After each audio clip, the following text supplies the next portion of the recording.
Hello students, today I am going to discuss looping control structure in Java.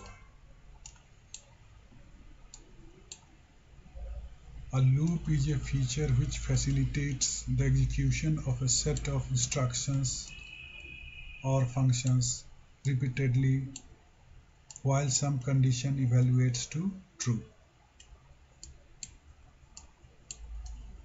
A looping control structure contains the following parts.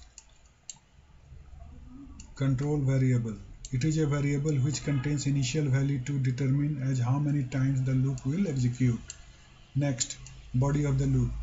It is a set of statements which are executed within the loop simultaneously.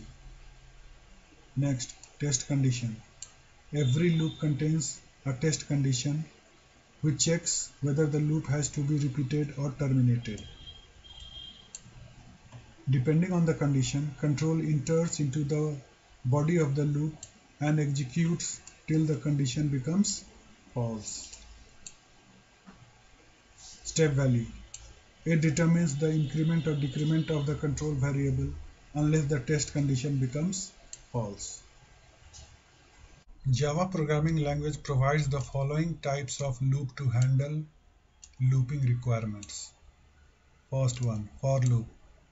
Execute a sequence of statements multiple times and abbreviates the code that manages the loop variable. Point number two, while loop.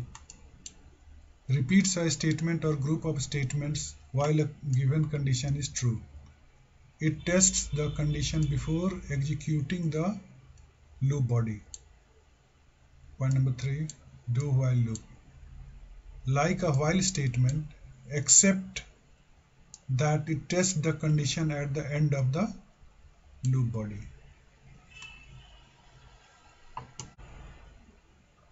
The Java loop for. Java for loop is also called an entry control loop because the body of the loop is executed only after the condition evaluates to true. In this type of looping structure, the statements are repeated for a fixed number of times. So it is fixed iteration loop. Java for loop consists of three primary factors which define the loop itself.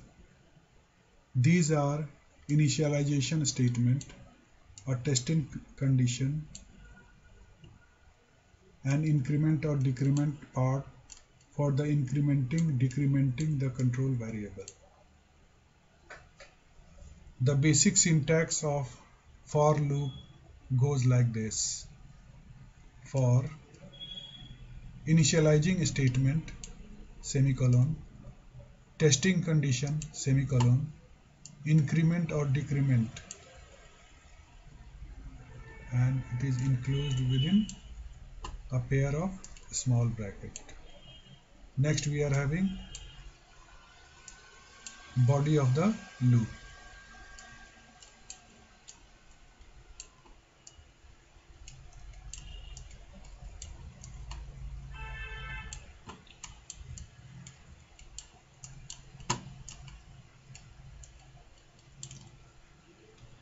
Variable initialization happens only once when the loop begins execution.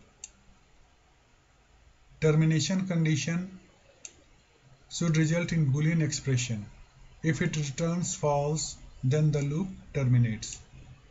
Increment decrement operation is performed after each for loop execution.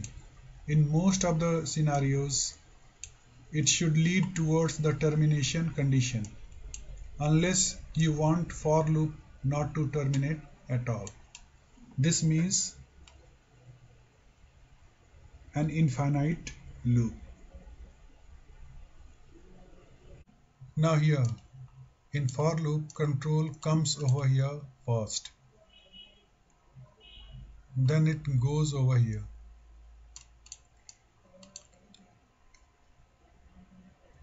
If it is true, then it comes to the body of the loop. then the control reach over here, increment or decrement, then it goes over here. If the condition is true once again, then once again you can see the body of the loop is executing. Once again it will reach here, increment, decrement, and so on. As soon as the loop condition becomes false, the control comes over here. Now we will see one program of for. Here the question is to print the message welcome 5 times in separate lines.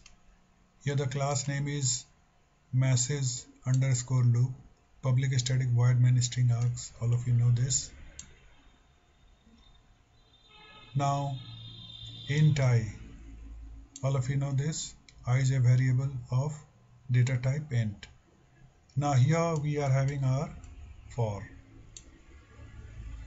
Now here this is your initialization part. Here this one is your test condition, and here this one is your increment or decrement condition. Here we have given increment. Now here this one is your body of the loop. Now we will run it.